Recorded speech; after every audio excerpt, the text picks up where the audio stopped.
Bonjour chers frères, sinon bonsoir chers frères et sœurs. Nous allons parler de la 44e tribune du PPACI tenue par le secrétaire général Jean-Gervais Tchédé qui nous explique les 7 piliers du pacte social. Mais qu'est-ce que le pacte social? Avant de vous expliquer qu'est-ce que un pacte social, je voudrais vous faire cette dictée. Les mesures prises par le PPACI sont les à côté du pacte social. Les mesures prises par le PPACI sont les à côté du pacte social. Vous écrivez, quand on dit les à côté, c'est des choses,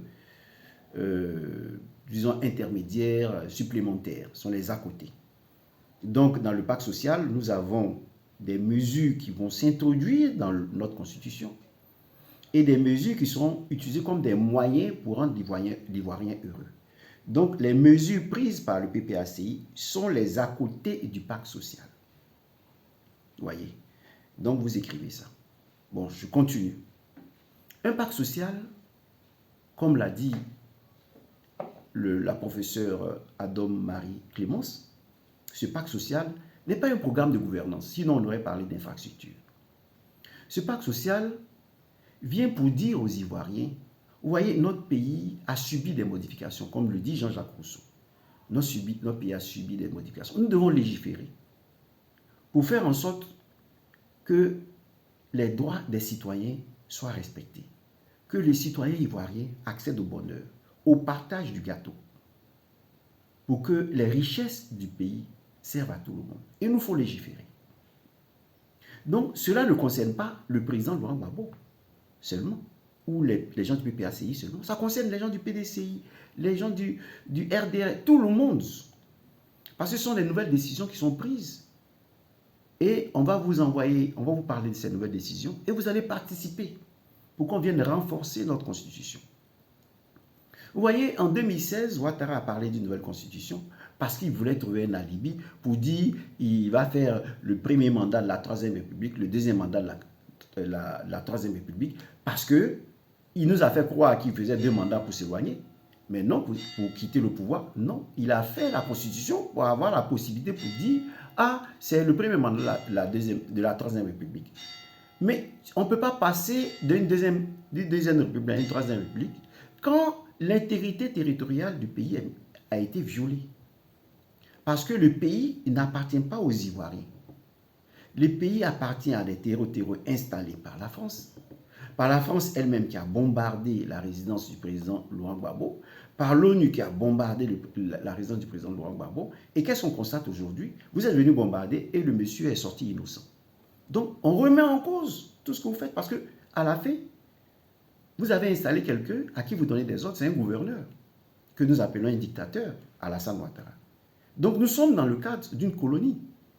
Et donc, il y a un recul démocratique avec le 4e mandat. Il est en train de nous priver de nos droits. Alors, les décisions sont prises au sein du PPACI et proposées aux Ivoiriens pour dire, voici vos droits, vous ont été volés, voilà que vous devez récupérer vos droits.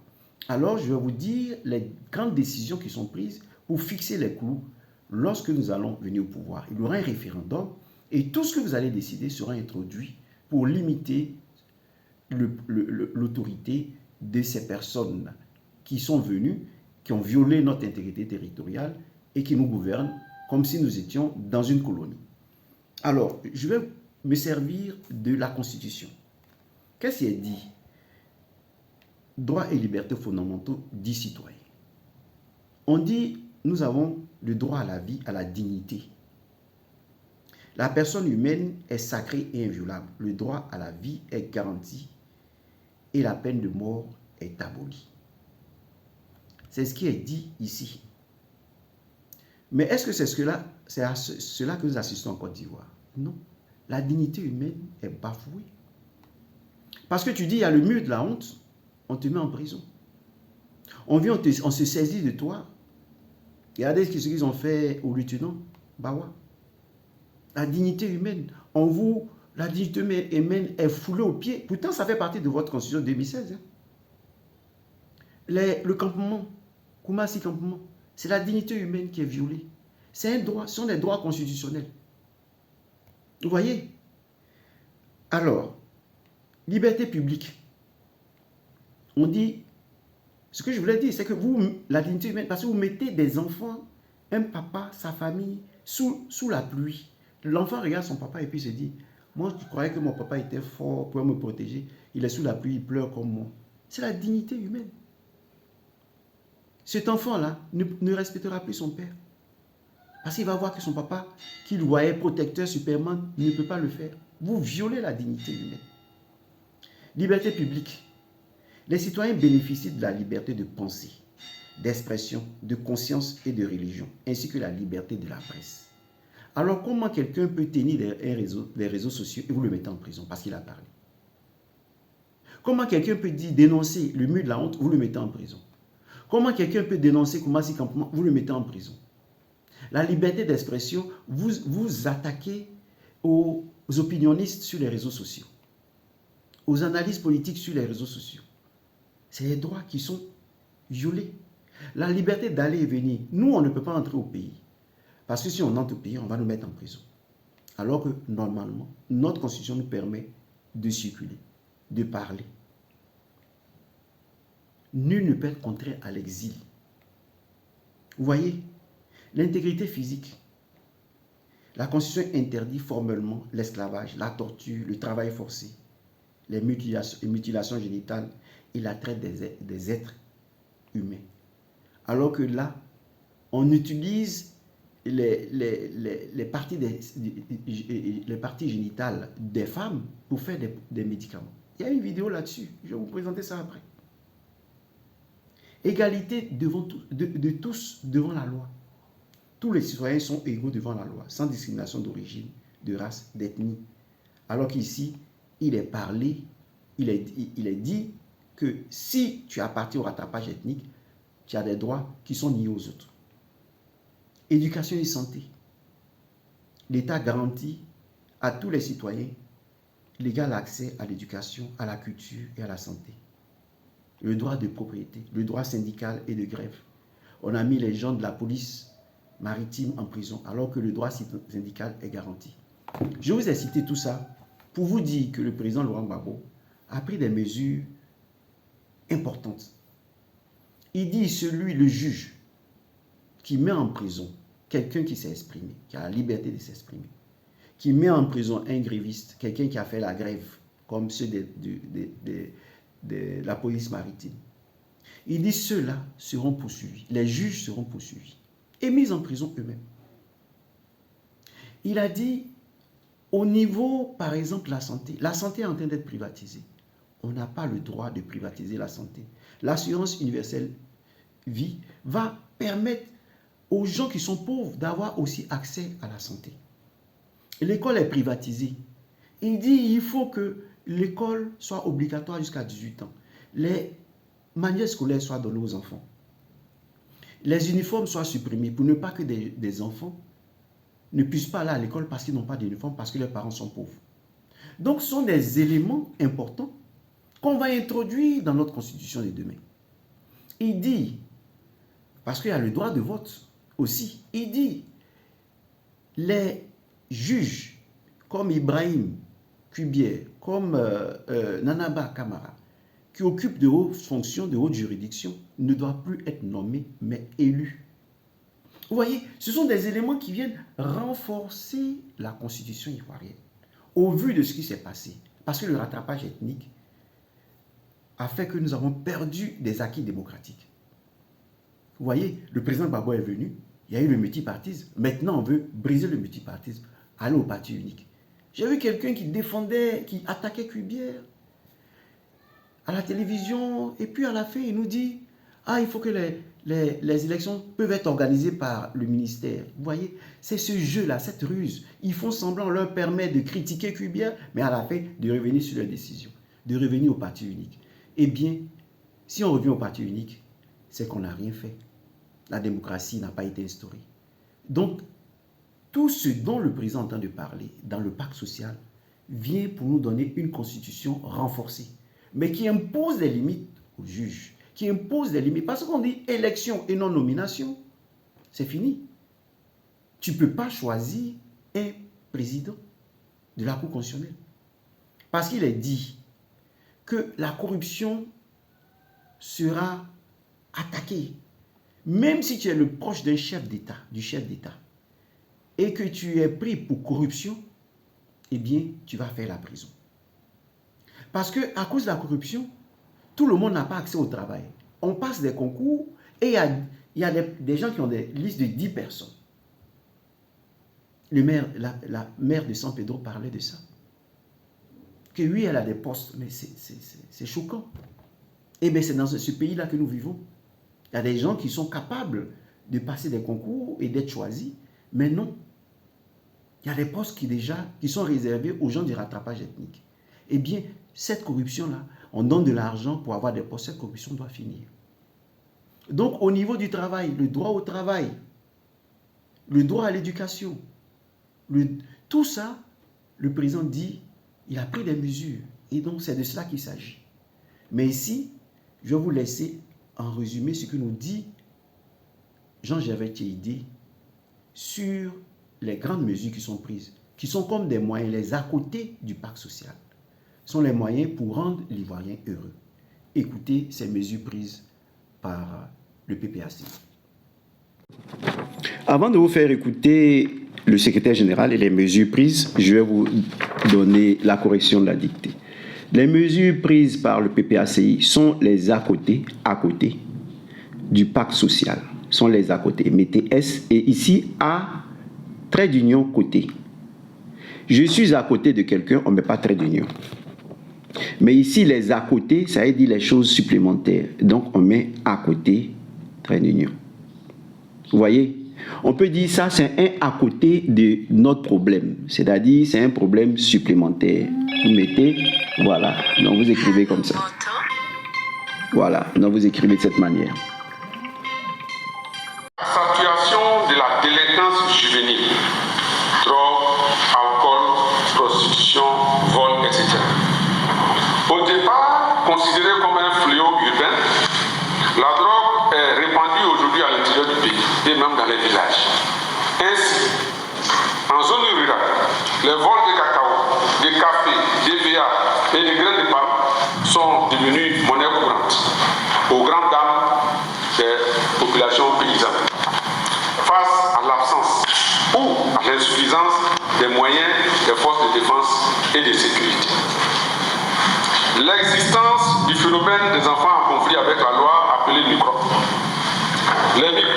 L'existence des microbes, qui sont en général des jeunes gens abusant des stupéfiants et qui sont agressifs, constitue un danger permanent pour la sécurité des biens et des personnes. À ce sujet, des centres de désintoxication seront créés dans une ville par zone géographique, nord, ouest, est, centre, sud. Une loi plus sévère sera prise à l'encontre des trafiquants de drogue. Parce que détruire notre jeunesse, c'est détruire l'avenir de la Côte d'Ivoire. Nécessité donc de prendre des mesures urgentes. Les conditions de vie difficiles des ménages, notamment des jeunes, constituent un terreau favorable au développement des extrémismes. Dès lors, il est urgent de prendre des mesures pour préserver la durée, le pouvoir d'achat en Côte d'Ivoire. Le président Laurent Gbagbo propose la prise de mesures urgentes et ce sont les mesures suivantes.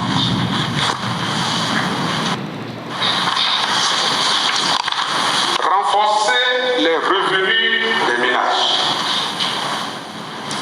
Pour cela, il faut favoriser la création d'emplois stables, améliorer les rémunérations dans les secteurs porteurs et soutenir significativement les activités génératrices de revenus. 2. Agir durablement sur les prix des produits essentiels. Pour cela, il faut encourager la production locale, améliorer les circuits de distribution et réduire les facteurs qui renchérissent les coûts des produits agricoles de base. 3. Alléger les charges qui pèsent sur les familles. En développant des politiques facilitant l'accès au logement, au transport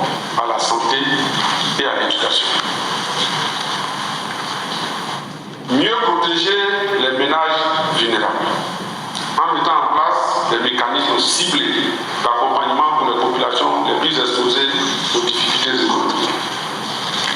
Améliorer les revenus des producteurs, notamment ceux du secteur agricole, par la mise en place d'un système assurant des revenus rémunérateurs. Il est impératif d'envisager un meilleur système de prix au niveau du café cacao pour garantir un niveau de vie décent aux paysans.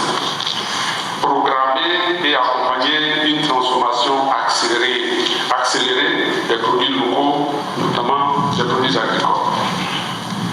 Procéder à une cure d'amaigrissement de l'État, ce qui dégagerait des ressources financières additionnelles susceptibles d'être réaffectées à des secteurs qui manquent de ressources, notamment les structures publiques chargées de l'emploi et les entités publiques d'appui aux PME et aux entreprises intermédiaires, de taille intermédiaire. Rechercher la cohésion sociale pour induire un climat totalement apaisé, favorable aux affaires et à la création d'emplois partout en Côte d'Ivoire. Réaffirmer que la famille est le noyau de la société et que la femme en est le socle et agir à cet effet. Faciliter l'accès des jeunes filles à l'éducation, au même titre que les jeunes garçons, et mettre en avant des actions spécifiques visant à limiter leur échec scolaire, notamment la restauration des internats pour jeunes filles. Mettre en place une juridiction spécialisée pour les cas de viol et d'abus sexuels sur mineurs. Sur ce point, et faisant exception à la règle générale, le crime de viol doit être imprescriptible. Renforcer les discriminations positives en faveur des femmes dans les postes de responsabilité et de représentation. Protéger les femmes enceintes au moyen d'un régime de prévoyance plus protecteur, durée des congés de maternité, plus mesures d'accompagnement. Intégrer dans les prestations sociales de la CNPS et de la CIGRAE une période de deuil rémunérée pour la femme qui perd un enfant. Faire instaurer par l'État un régime d'aide au logement des femmes chefs de famille. Créer des institutions spécialisées dans le financement des projets et activités initiées par les femmes en vue de promouvoir une nouvelle classe de femmes entrepreneurs ivoiriennes. Assurer une promotion active de l'entrepreneuriat au moyen de la sensibilisation des populations et de l'accompagnement des jeunes entrepreneurs. Déployer des structures d'innovation et d'incubation à travers le pays. Numériser et décentraliser les guichets uniques de création d'entreprises. Simplifier et alléger le statut de l'entrepreneur avec des avantages fiscaux et douaniers durant les 3 premières années. Encourager la création et l'opérationnalisation d'institutions financières adaptées au financement de l'entrepreneuriat. Renforcer l'expertise des structures de formation d'apprentissage en vue de la création d'une main-d'œuvre qualifiée. Adapter la politique d'éducation, formation et d'insertion professionnelle aux besoins de l'économie. Réaliser des stages d'immersion des jeunes dès le cycle secondaire. Développer le statut de l'étudiant entrepreneur dans toutes les universités. Remplacer les stages de fin d'études par des projets de création d'entreprises en accordant un accompagnement d'emploi du temps et un accompagnement académique. Voici ce que nous avons voulu vous présenter dans le cadre du livret et les quelques mesures que nous avons voulu ressortir du bloc des mesures que le PPACI intègre dans le pacte social.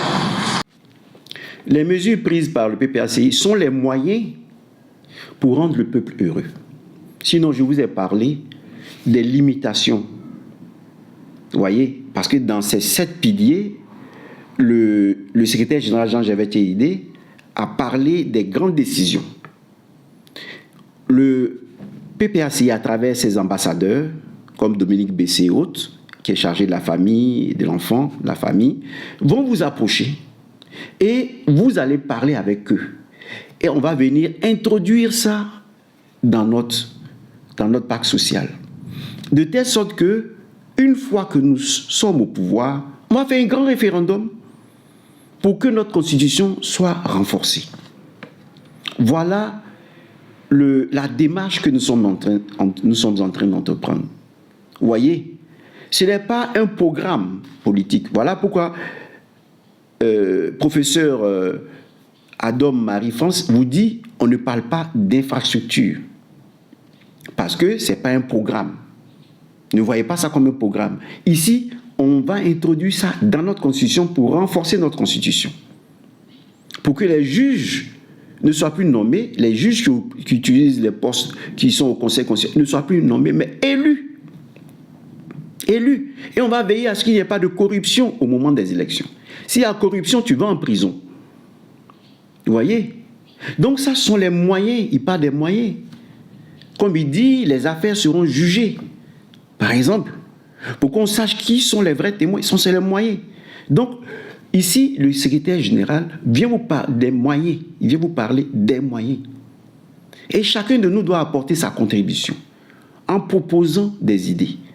Et ils vont recueillir ces idées, les ambassadeurs vont recueillir ces idées, ils vont venir au PPACI et on va chercher, comme je l'ai dit, à renforcer le pacte social, ce contrat entre les autorités et le peuple qui est souverain.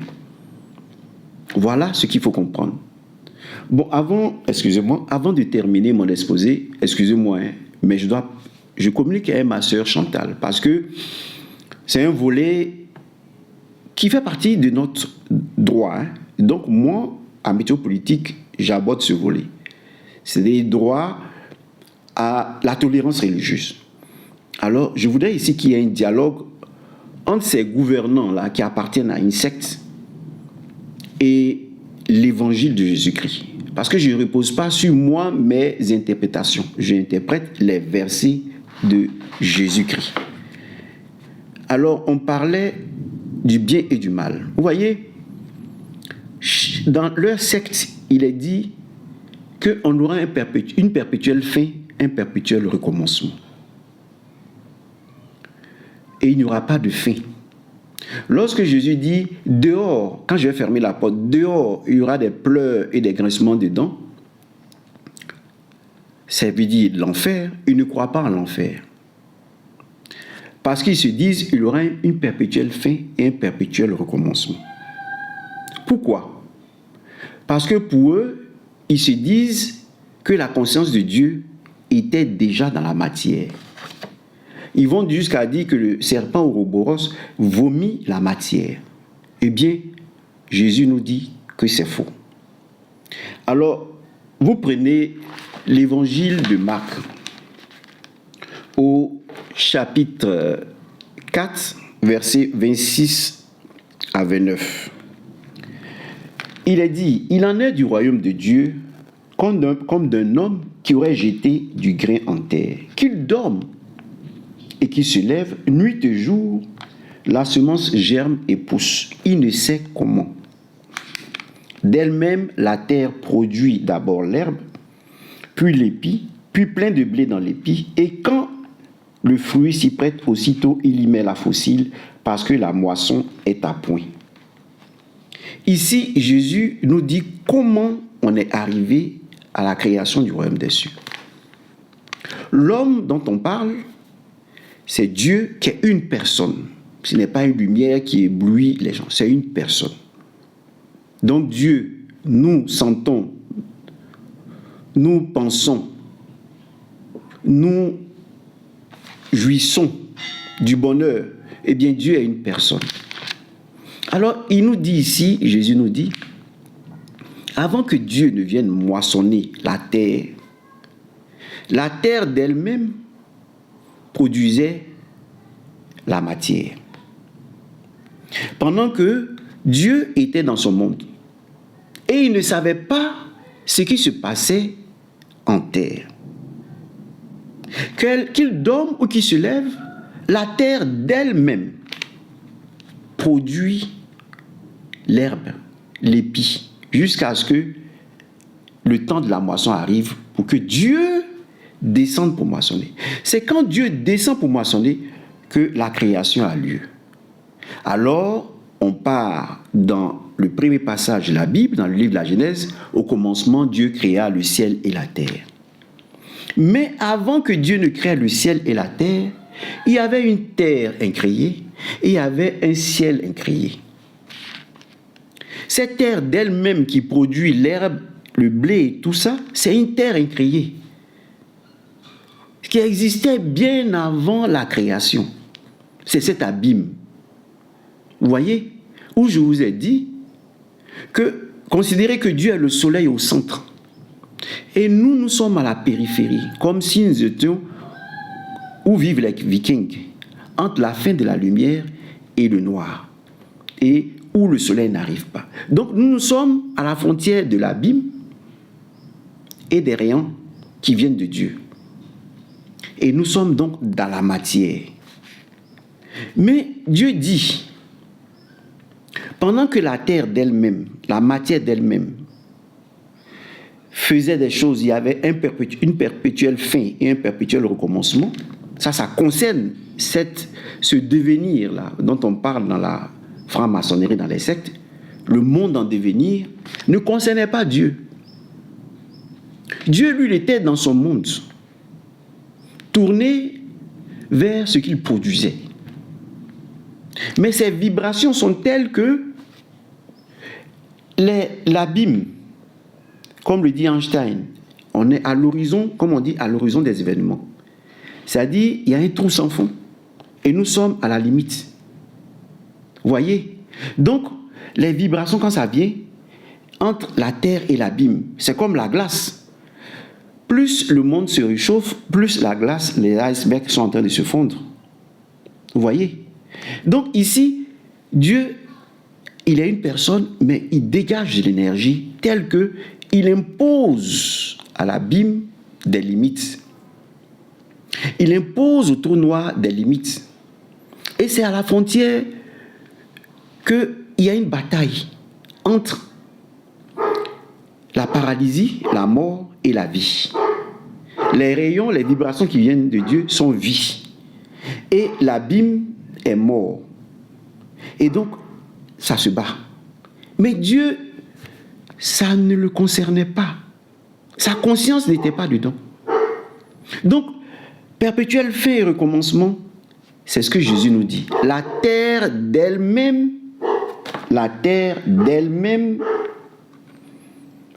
produit d'abord l'herbe, puis l'épi. D'elle-même, la terre produit d'abord l'herbe, puis l'épi, puis plein de blé dans l'épi. Donc, Dieu, esprit et la terre étaient séparés bien avant la création. Vous voyez?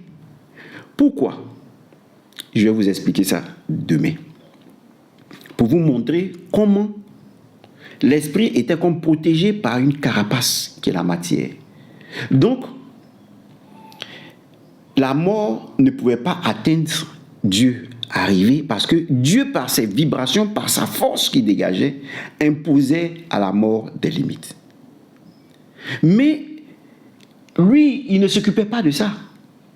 On dit que cela, qu'il y ait nuit, qu'il y ait la nuit, qu'il y ait le jour, lui, ça ne l'intéressait pas. Qu'il y ait la mort, qu'un moment, la terre est vaincue, disons la vie, les rayons, les vibrations sont bloquées par l'abîme, et puis après, les vibrations reprennent le dessus, c'est ce qu'il appelle jour et nuit. Un moment, on a l'impression que les abîmes ont pris possession des vibrations, et puisque Dieu continue de dégager, les vibrations reprennent le dessus. Donc, le jour et la nuit. Mais ce n'est pas du jour et la nuit dont parle le Seigneur.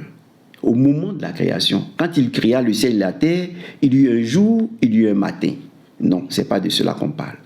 Ici, c'est le jour et la nuit, pendant que Dieu était tourné vers le paradis. Vous voyez? Parce qu'à un moment, c'est comme si les vibrations étaient englouties. C'est comme si, disons, la glace, les icebergs prennent le dessus, il fait tellement froid. Et puis quand il commence à faire chaud, les icebergs se fondent. Vous voyez, c'est comme ça, c'est ce qui se passait. Donc, il y avait un moment où c'était comme tout était paralysé, les vibrations étaient paralysées dans l'horizon des événements, c'est-à-dire la frontière entre les rayons de Dieu, les vibrations de Dieu et l'abîme. Voilà pourquoi dans Job, il dit « J'impose à la mer ses limites ». La mer, c'est l'abîme. Mais ce n'est pas le vide. C'est de l'énergie sombre. Ce n'est pas du vide. Vous voyez? Parce que Dieu n'a pas de commencement, il n'a pas de fin. Donc l'abîme que vous voyez là est rempli d'énergie sombre. Vous voyez? Donc ici, il faut bien comprendre. Cela se faisait indépendamment de la volonté de Dieu. De la volonté de Dieu. Demain, on va vous dire pourquoi il y a un grain qui a été lancé en terre, jeté en terre, et comment est né celui qu'ils appellent le Djihadlou, que les Égyptiens appelaient Atum-Ra, celui qui est né de par lui-même, sans intervention divine. Je vais vous expliquer ça demain. Pour aujourd'hui, contentez-vous de ça. Et je voudrais lancer un message, excusez-moi, à ces comment vous appelez là, ces hackers. Laissez-moi en paix. Pourquoi? Parce que quand je fais telle révélation, vous ne vendez plus les livres et vous envoyez des hackers pour chercher à me bloquer la page. Au-delà des hommes politiques de Ouattara et autres. Je vous dis que tout ça, c'est écrit. J'ai tout consigné dans des livres. Ce que je vous enseigne ici est déjà consigné dans les livres. Donc, ça ne sert à rien.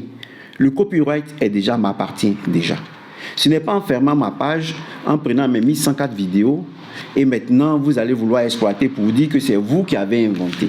Non, j'ai pris le temps déjà de tout écrire. Vous voyez? Donc, vous n'avez rien inventé. Voilà. Merci et à la prochaine vidéo.